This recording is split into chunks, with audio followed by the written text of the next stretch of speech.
Hello student, स्वागत है आप सभी का एक नई वीडियो में। और देखिए काफ़ी ज़्यादा स्टूडेंट्स परेशान हैं और परेशानी जाहिर सी बात है कि होनी भी चाहिए। इस बार काफ़ी ज़्यादा डिले हो रहा है। लगभग जो आपका मेन एग्जाम होता है सेमेस्टर का, उसका रिजल्ट आने में लगभग 2 महीने में, यानी कि 55 दिन 60 दिन में आपका रिजल्ट डिक्लेयर हो जाता है। और ये आपका 2 महीने से ऊपर जा रहा है और अभी तक आपके स्क्रूटनी का रिजल्ट डिक्लेयर हो गया, पॉलिटेक्निक और डी फार्मा दोनों का। या उसके बाद जो आपका यूएफएम का था वो आपका रिजल्ट डिक्लेयर हो गया। और बचा है अब आपका रिवोल्यूशन का रिजल्ट, और इसमें काफ़ी ज़्यादा डिले हो रहा है। और परेशानी जाहिर सी बात है कि बच्चों के सामने होती रहती है। और होती क्या रहती है, जैसे कि मान लीजिए कि किसी की ईयर बैक है, 5 सब्जेक्ट में 6 सब्जेक्ट में बैक है, तो इसी वजह से वो भरा होगा कि चलिए मेरी 2 सब्जेक्ट में 3 सब्जेक्ट में जितना भी क्लियर हो जाए कि मेरी ईयर बैक हट जाए। और जाहिर सी बात है उसने नेक्स्ट ईयर में एडमिशन ले लिया है, क्योंकि फीस वगैरह तो जमा हो जाती है। और जैसे ही आपका क्लियर होता है तो नेक्स्ट ईयर में आप चले जाते हैं। अगर नहीं क्लियर हुआ तो फिर से आपको 1 साल उसी में पढ़ना पड़ेगा। यानी कि अगर आप सेकेंड ईयर के स्टूडेंट्स हो तो फिर से आपको थर्ड सेमेस्टर से स्टार्ट करना होगा।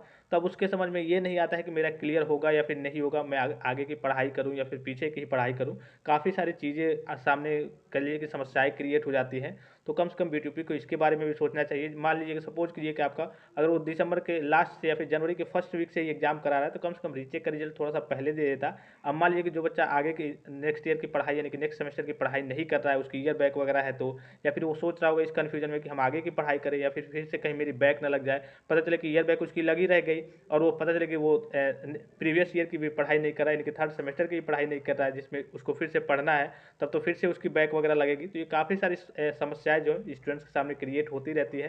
तो देखिए, जैसे कि मैंने आपको स्थिति के बारे में बताया था कि लगभग मान के चल सकते हैं आप 8 से लेकर के 10 के बीच में हो सकता है कि 8 9 या फिर 10 के बीच में आपको अपना रिवोल्यूशन का रिजल्ट देखने को मिल जाए। अभी स्थिति पूरी क्लियर नहीं है। हाँ, ये इतना ज़रूर है कि आपकी कॉपियों की जो चेकिंग है वो सारे कार्य कंप्लीट हो चुके हैं। अब जो आपके ऊपर ऊपर डाटा मैनेज करना और जो कार्य होते हैं, तो उसमें 2 3 दिन 4 दिन का समय लगता है। तो हो सकता है आपको 10 या फिर उससे पहले 8 या फिर 9 तक ही आपको अपना रिजल्ट देखने को मिल जाए। बहरहाल जैसे ही क्लियर होता है, डिक्लेयर होता है, सबसे पहले मैं आपको इन्फॉर्म कर ही दूंगा। टेलीग्राम पे जो जुड़े रहेंगे बच्चे सबसे पहले अपना रिजल्ट देखेंगे। और सभी स्टूडेंट्स के लिए बेस्ट ऑफ लक। चलिए, सभी का बैक, जितने भी बच्चों की बैक वगैरह, खास करके ईयर बैक वगैरह जिसकी लगी है, उसकी ईयर बैक कम से कम क्लियर हो जाए और वो अच्छे से कर लीजिए कि अपनी अगले सेमेस्टर की पढ़ाई करे, अगले ईयर की पढ़ाई करे।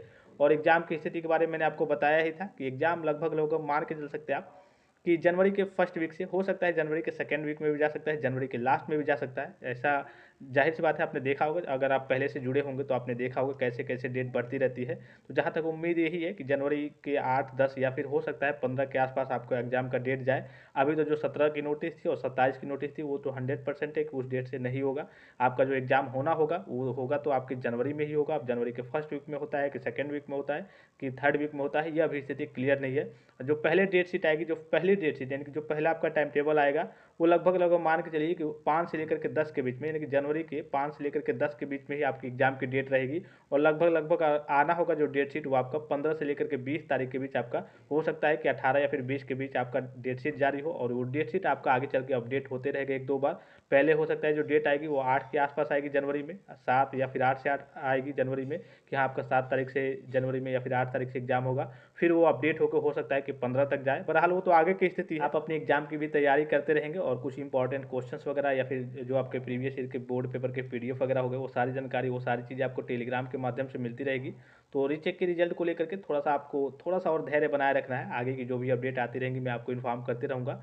और ये देखिए, बी2पी के बारे में कुछ कहा नहीं जा सकता। जो स्टूडेंट्स पहले से जुड़े हों वो जानते होंगे कि क्या करता है, कैसे करता है। अब जो नए स्टूडेंट्स हैं, अभी कह लीजिए कि सेकंड सेमेस्टर का एग्जाम दिए होंगे, तो कुछ मान लीजिए कि वो नए ही माने जाएंगे, इसलिए कि उन्होंने अभी एक सेमेस्टर झेला है, दूसरा सेमेस्टर अभी झेल रहे हैं। अभी उनको 4 सेमेस्टर और झेलने हैं और आगे चल के उनको पता चलेगा कैसे होता है, क्या होता है, कितनी दिक्कत होती है।